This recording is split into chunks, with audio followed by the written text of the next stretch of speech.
James. It's fine. We will call to order this November 13th, 2023 work session. Looks like the first order of business beyond executive session is the superintendent's report, the literary fund application update. Thanks, sir. Just as an update for board members, literary fund applications are ready. They're here. All we've got to do is one final review of them. We will email them today, electronic copy to DOE, and we'll put a copy in the mail to them as well, so they have them by Thursday the 16th. So unless there's something that you wanted to talk about, there's really nothing to talk about. I just wanted to update you and let you know they're going out. They'll go out today, probably close to lunchtime by email, and they'll be put in the mail this afternoon.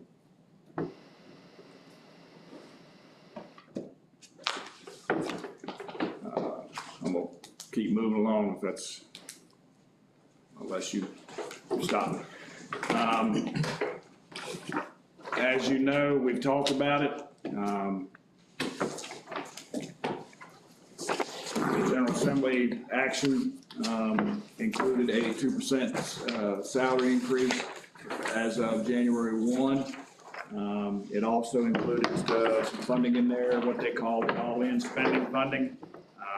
So what you have there is a proposed revised budget for the 23-24 school year. There were additional funds in the allocations we received. Basic aid, we received more funding. We received more at-risk funding, and there was more funding in the compensation supplement. As well, you'll see the $1.6 million. If you look at that first page, that 1.6 is the all-in spending at the top. So that was included on the back page as well under local as all-in per pupil funding as well, just to account for it. I'll talk about that here in a moment as well. But you'll notice that is requesting no additional funding in order to do the additional 2% effective January 1. What that does is it will, if you're comfortable with it, it will adjust the salary scale, all salary scales. It will adjust all starting pay effective January 1 on the salary scale. I can go through those if you want to go through each one, if you want to know that. But to say each updated salary scale will still contain the same statement that the ones that are currently online. It's a hiring salary. It's a hiring salary scale effective for 23-24 school year, new hires, and salaries contingent upon local and federal funding. I'll add a statement after that to these new ones. These are effective January 1 through June 30th.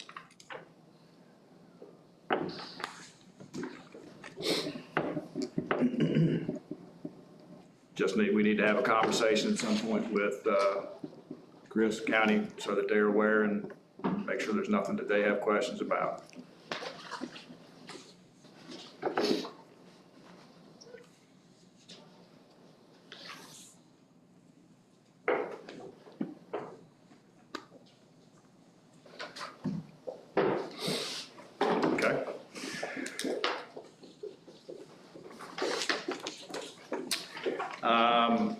All-in spending plan, I've talked to you about that as well. We submitted that plan on November 3rd, I think it was. And we received notification on November 6th that it was approved to be posted on DOE's website. So it is posted currently on DOE's website with the other 70 plus that have been approved to put there as well. As I shared with you previously, that funding is spread over 3 years, the remainder of this year, 24-25 and 25-26. It's spread out over the next 2.5 years, 3 years.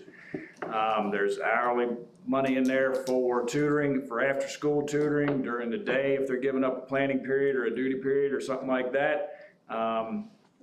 There's an hourly rate in there for lead teachers, teacher assistants.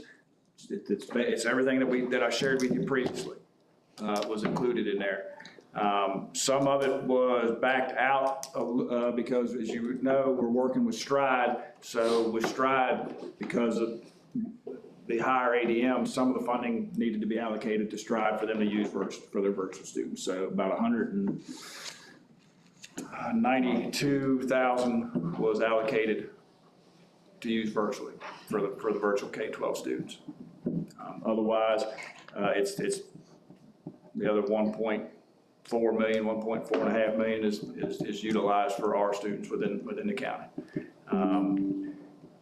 We are going to look at some reading vending machines that I shared with you, and have books and that sort of stuff for the elementary, middle school grades. So that those will be purchased sometime here over the next month or so. There's stipends in there again for attendance personnel, purchase incentives for attendance for students at the elementary levels to attend school. And then there's a couple positions that I shared with you as well. The reading specialists, hope to move 2 of them in there next year, move one back into the budget for next year, and then the following year, move another one back into budget and still include a reading specialist in this to try to ease that transition. Math specialists, hire math specialists in there for the 25-26 school year. And the possibility of hiring a division level reading coordinator as well to help with the VLA, Virginia Literacy Act implementation and a really great reading program. That's everything that I shared with you before.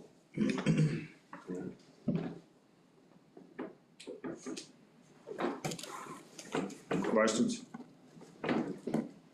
And again, that's grades 3 through 8. That's for after school tutoring, before school tutoring, during the day tutoring. I know that grade 3-7, they're planned on starting today. Day's 13th, so they had sent out information, gotten information out to parents and to get them aware of after school.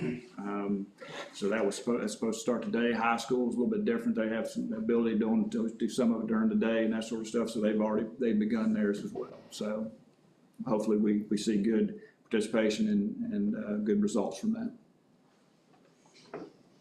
And we'll be providing transportation, so you'll see a bus probably later, 4:45 or so, 5 o'clock in the evening, taking kids home, both directions.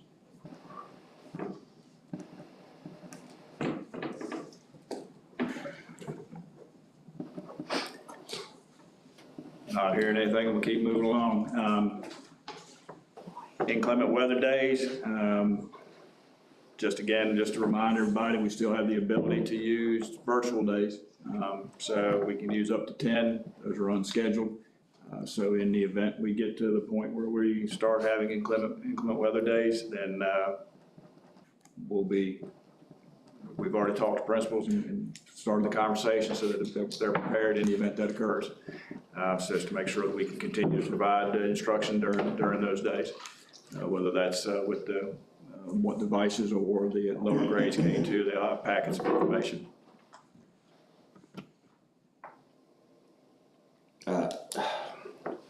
I get hammered every time that we take an inclement weather day because there's some folks that just, they're working, they can't handle it. So I would, I'm just one board member, but I think we should limit that use as much as possible. We have, as you recall, we have, I think 6 days built in. I don't have it in front of me. I think we have 6 days built in, one makeup day in January, one in February, one in March. And I think there's 3 at the end of the year. So we have the ability to, we miss a day, we have the ability to make it up those days, if need be.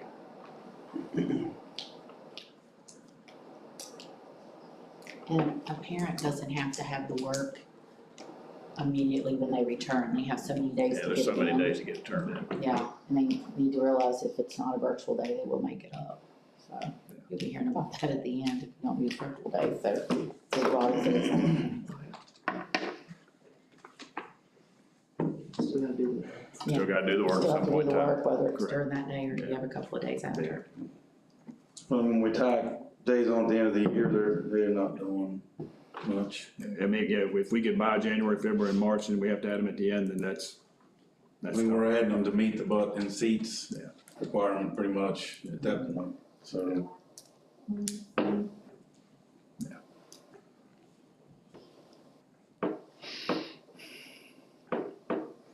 All right. Next item, high school schedule.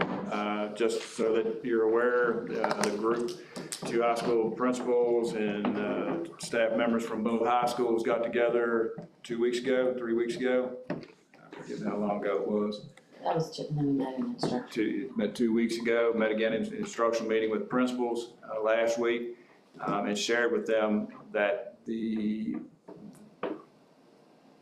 they need to try to come to some consensus on a schedule for both high schools.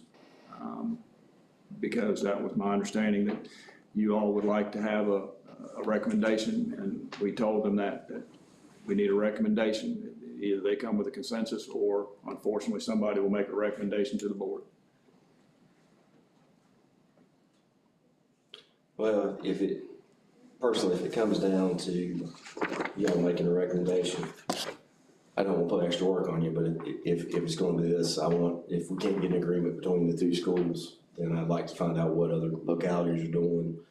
The more I hear about what's happening with the tech center, I think we gotta look at that before we do anything, get that under control. But I wanna know what other localities are doing with respect to their scheduling now and how that's gonna be affected, especially if they're on block.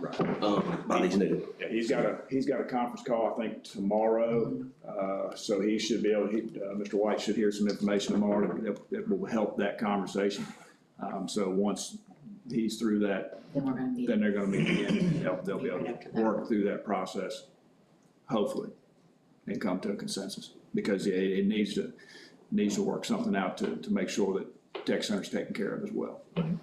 Because we can't afford to have kids coming back to whichever school during a period missing 15, 20, 25 minutes of a class.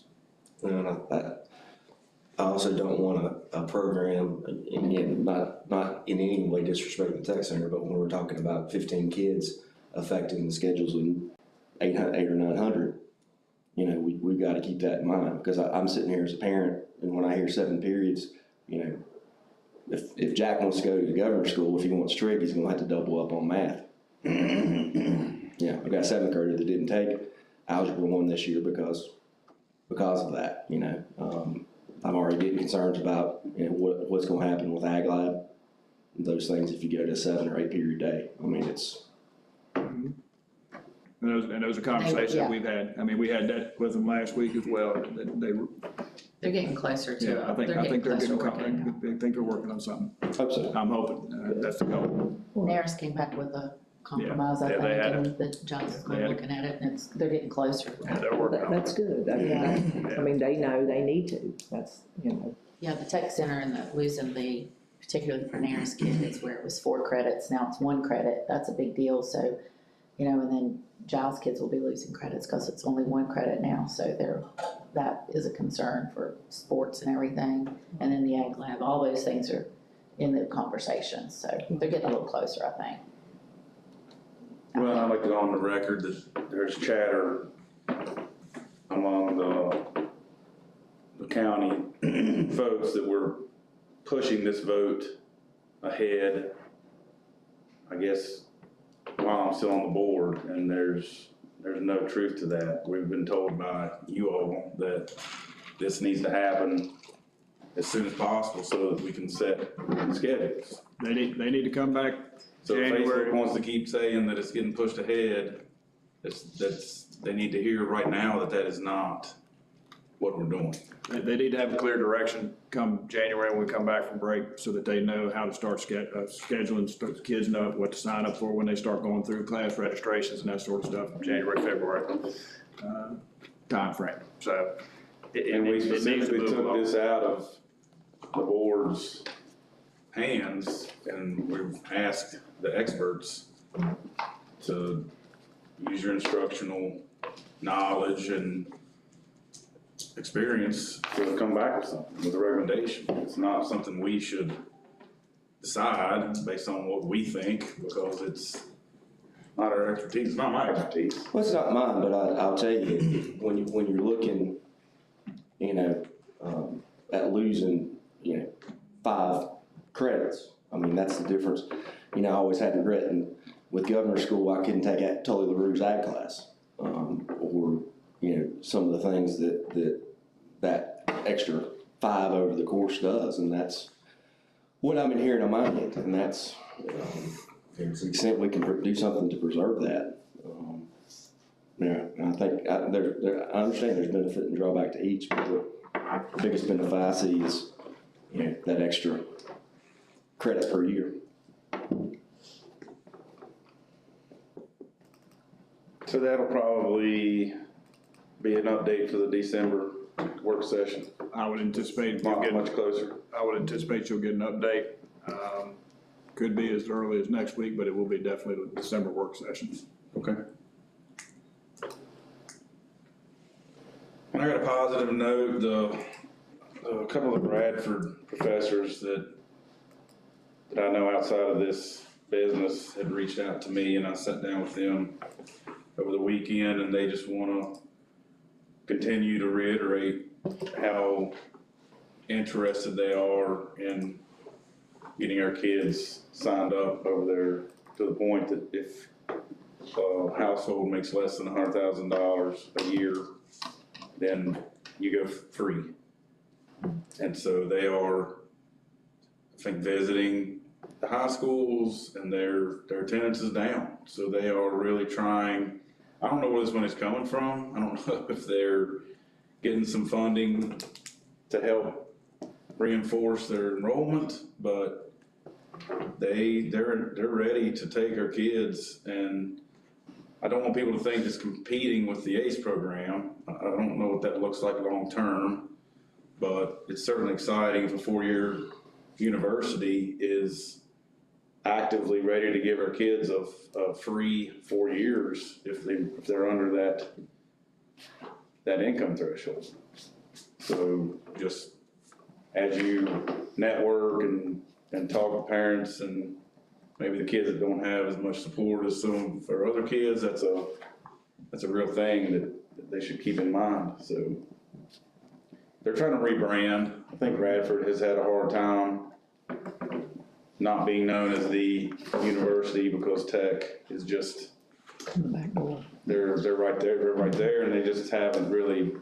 I know when I was in school, that wasn't really something that we thought about, because it was a teaching school and whatever, but they've got a lot of programs over there The now. nursing is Right. top notch. So it's just exciting that, I mean, that's a big value, a 4-year free, and I think a lot of our folks would fall under that $100,000 threshold potentially, so just some good info. Is that kind of effective next year? I mean, starting, Yeah. like next year? So Caitlin went through, they came over, they helped them sign up, do the application, and then they came back, and they were working through the income stuff with that group of kids now. And when she told me, I said, man, that can't be right. So I called one of them, and they said, yeah, that is correct. Under 100K, and you're gonna get a free ride. So That's great. that's a pretty big deal. Tech's not gonna do that. So just great opportunity, and I think if a kid otherwise wouldn't be able to get past the 2-year, if they wanna go to New River, it's kind of a interim and then transfer to Radford, they can still enjoy that, the next 2 years free, and have a 4-year degree instead of a 2. So pretty awesome Which a stuff. lot of, that's what happens. Yeah. I mean, both of mine did that. So instead of feeling boxed in that you have to stick to a 2-year, you could look beyond that, and maybe you're not ready to go to a university yet, and you can kind of soft pedal those first 2 years and still be at home, and then you'll get some campus life after that. So pretty good stuff. We're still, and we are, and I don't know how much we've said it here, we are in conversations with the local divisions around that support Radford, the local counties, Radford, Pulaski, Montgomery, us, for talking to them about a potential, arts and humanities governor's school type program there on campus. So we've had conversations, we're gonna have another conversation today or tomorrow. So we're still talking and trying to, work our way through those as well. So it's, at some point, there'll be a conversation to bring that to you. Don't know the cost, don't know what the course of work look like. I don't know that for sure right now, but that conversation has been going on for a little while. And Radford's really interested in working with the local, school divisions on, growing your own, trying to work on the teacher, shortage. So they're interested in doing that as well. So they are very supportive and want to work with local school divisions. Not that the others don't, but I know Radford, this is the conversation we've had with. I think Tech enjoys a different group of clientele altogether, and I don't think Bradford has that same draw, so they need these local communities to really support them. If the board doesn't mind, I need to go back and revisit an item I failed to point out. A couple things on the literary loans. We just need to make sure we have guidance from you all and understand where we need to go. Really, with Giles High School literary loan, we don't need to know anything. Nares High School, we don't. Nares Elementary, we don't. Tech Center, we don't. And Eastern, we don't. But Macy Literary Fund, we do need to have a little bit of guidance because as you recall in there, we've included a statement that says adding classrooms up to 11, renovation of classrooms, et cetera. We need to let Randy ZMM know kind of a direction to go about design being substantially complete so we can get that information turned in if and when we're notified about the literary funds. So would we tell them go on and start designing the 4 classrooms we talked about that would take care of the Masra units and the White House and remove that from the. Well, let's see, how much was the 7 classroom?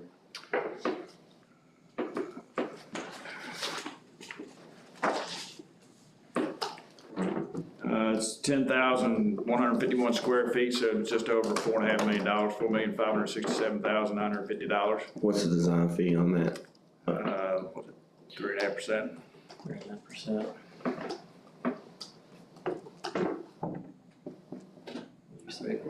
$4,567,950. Is that to replace the White House you were talking about? No, that's adding 7 new classrooms for growth, et cetera.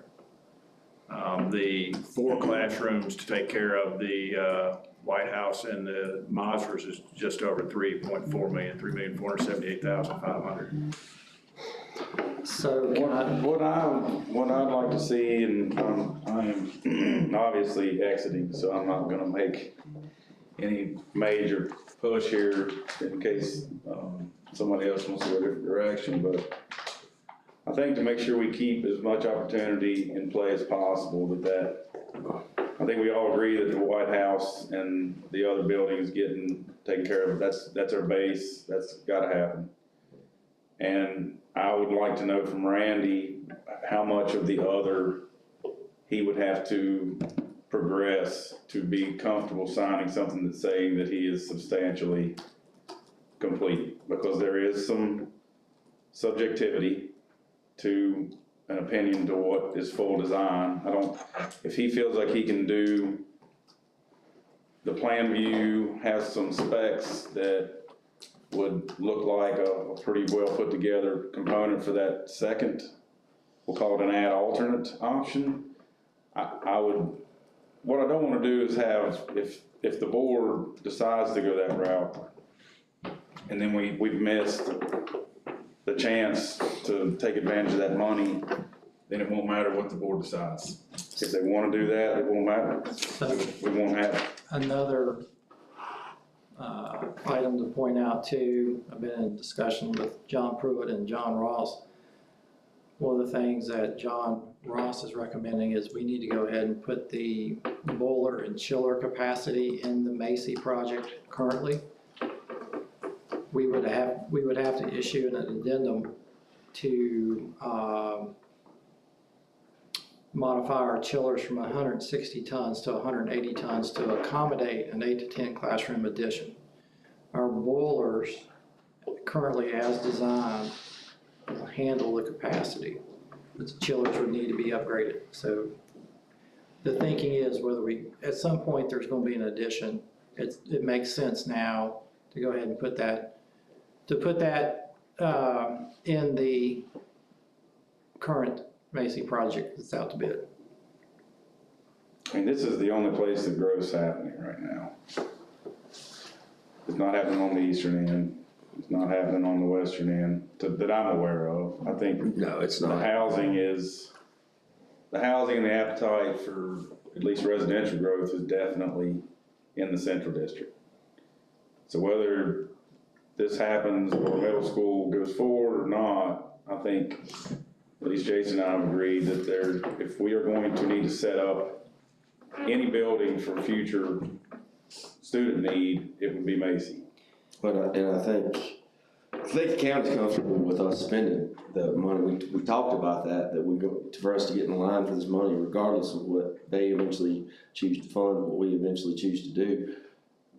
We've got to get in line for it, and if we don't, we're gonna lose it. So my understanding in meeting with at least John and Jeff was, that they were comfortable, Chris was comfortable with that. I think in spending, they knew it was gonna be 3.5% of whatever that number was.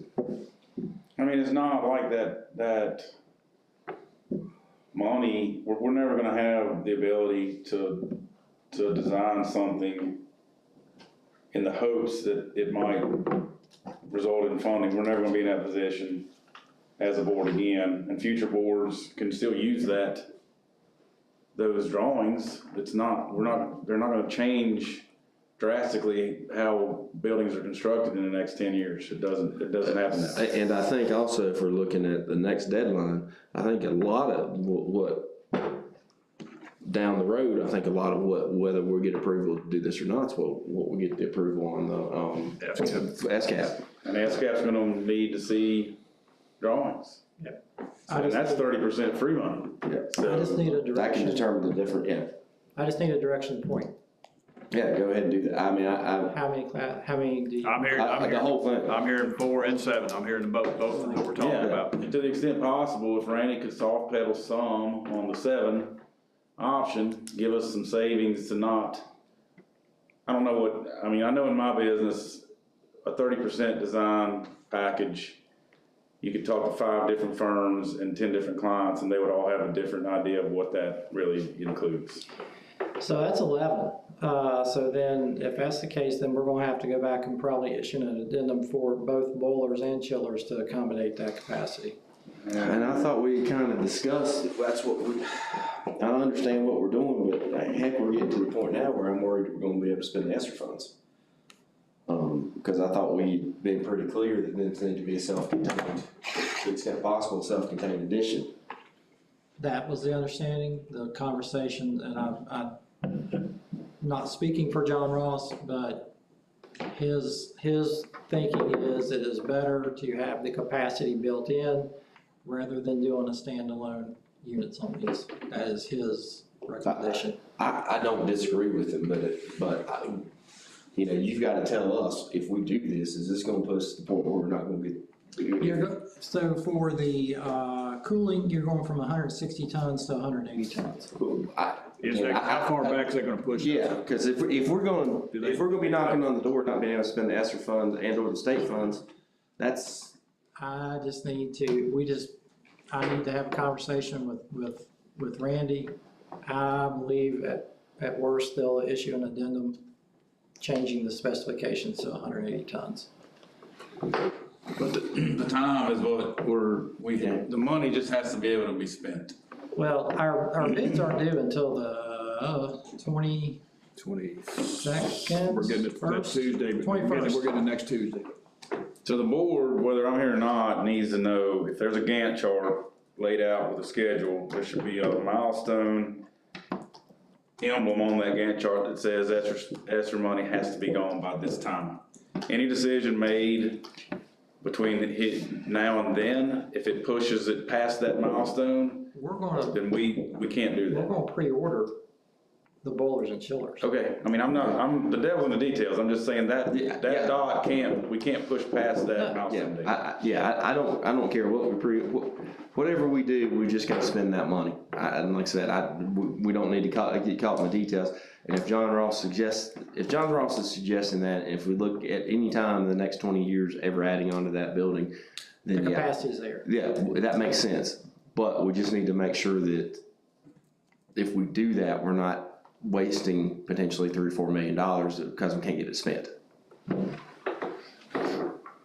So again, is it 10 Yes, classrooms or yes, 11 yes. classrooms? It's 11 It's 11. 11 Okay, classrooms. so then we're and probably we- gonna have to issue an addendum for the boilers and the chillers, because we only have 8 to 10 for the boilers, and we're definitely gonna have to do it for the chillers, so that's you're upping 2 pieces of equipment. I just need to know what to do. Do that, but again, it all goes back, that decision all goes back to whether We can spend the money. spend the money. If we can't spend the money, then Yeah. we're gonna have to do We standalones. need to be able to spend the extra funding, And the state funding. and the state funding for this. If we can't, then they're gonna have to be standalone, and it's got to go the way it is. Yeah. Right. That makes sense? Yes, sir. Any other board members have anything for the work session? Ms. Mustang, Dr. Brown? Just, I'd like to get a handle on that cafeteria thing for the next one. We had preliminary conversation, and January 1 is what, talking to Ms. Lawson. Let's get to January 1 and see. But we'll bring it back to the December work session. Okay. So we've done a little bit of preliminary work on it, and Christie did a little preliminary work, and the consensus is we always lose money at the beginning of the year. She went back and a number of years past COVID. So we're working through some things right now to get a more accurate picture, and I agree, after January, we'll be able to present to you a better picture. And just so you know what, at least I would be looking at, and I think the rest of the board would be, is, what you think, but also what the worst case is, so that we can talk to. We've got to be prepared for it. Yeah, because Yeah. Because that conversation needs to happen in January and February, not May and June.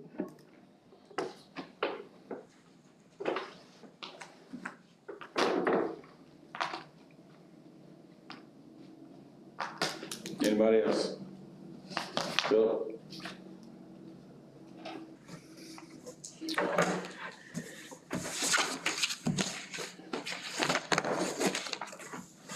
I know everybody don't wanna hear it, but as far as this adding these 11 classrooms to Macy to make a middle school, y'all know I don't agree with that. Cause we're not helping our middle schools out, our elementary schools out. I've said it before, we'll say it again until we get something done, and might not ever get anything done, but as long as I'm here, we're not helping our 2 elementary schools out. To me, the best thing to do would be make Nares High School middle school. And then you wouldn't have this problem with this scheduling and all that stuff. It would solve itself. And everybody's gonna come up and say, well, you're gonna need to add classrooms to Nares High School. You don't. Because that school at one time held 527 kids. We're only putting 490 middle schoolers in there. So if it held 527 kids years ago, it can hold 490 in 2023. And I know y'all don't wanna hear that, and I understand that, but It's not about holding kids, it's about increasing the classroom to 22 to 1 or 25 to 1, yeah, we can fit them in there. you're not increasing them, Jason. How you not? You're just not.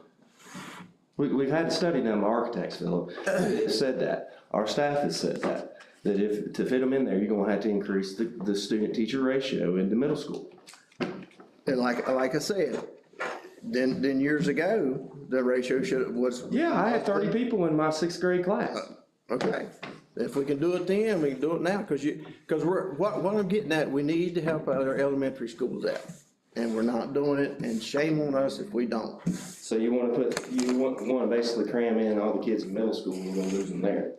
You're not gonna lose them, because if you help out your elementary schools and do, like I said, at least from kindergarten, maybe the third or fourth grade, and get these kids, and you teach these kids from the beginning, and they learn all this stuff when they're young, then they don't struggle so much when they get to middle school or high school. And don't take this back to saying that our elementary teachers aren't doing their job. I'm not saying that. They do an excellent job for what the resources we had given them. But they could do a better job if they weren't so crowded. Because every budget meeting I have ever been to at every elementary school is, we need more teachers, we need more teacher assistants to help to get our kids educated. So, like I said, shame on us if we don't help our elementary schools out. And I'm not gonna argue with you. I understand y'all's position, I do. But you're not the only ones that's losing anything in this. Everybody's gonna lose something. But it needs to come down to, we need to help our elementary kids out. Okay, and we can get the kids from the Eastern District on the bus for an extra hour a day and all that. They're not, Jason, you know that ain't gonna happen. It's 5 miles from Giles High School to Nares High School. Philip, our staff said 75% of the bus routes would be increased by 30 minutes each way. Okay, go to Floyd. How long was kids on bus at We're not Floyd? Floyd, we're Giles County. Exactly. But if they can do it, we can too. I don't want 30 kids in a classroom in middle school. You're not gonna have 30 kids in a That's the worst classroom. age. Middle school is the toughest age. Yeah, like I said, you could solve a lot of problems if you do the right thing and make a middle school for the whole county. And I'm not gonna say anymore.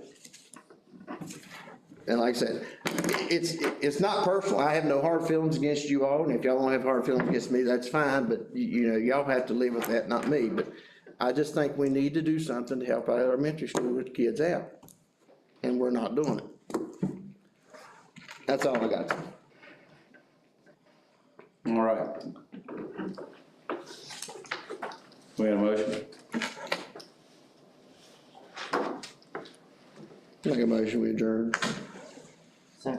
Motion and second. All those in favor?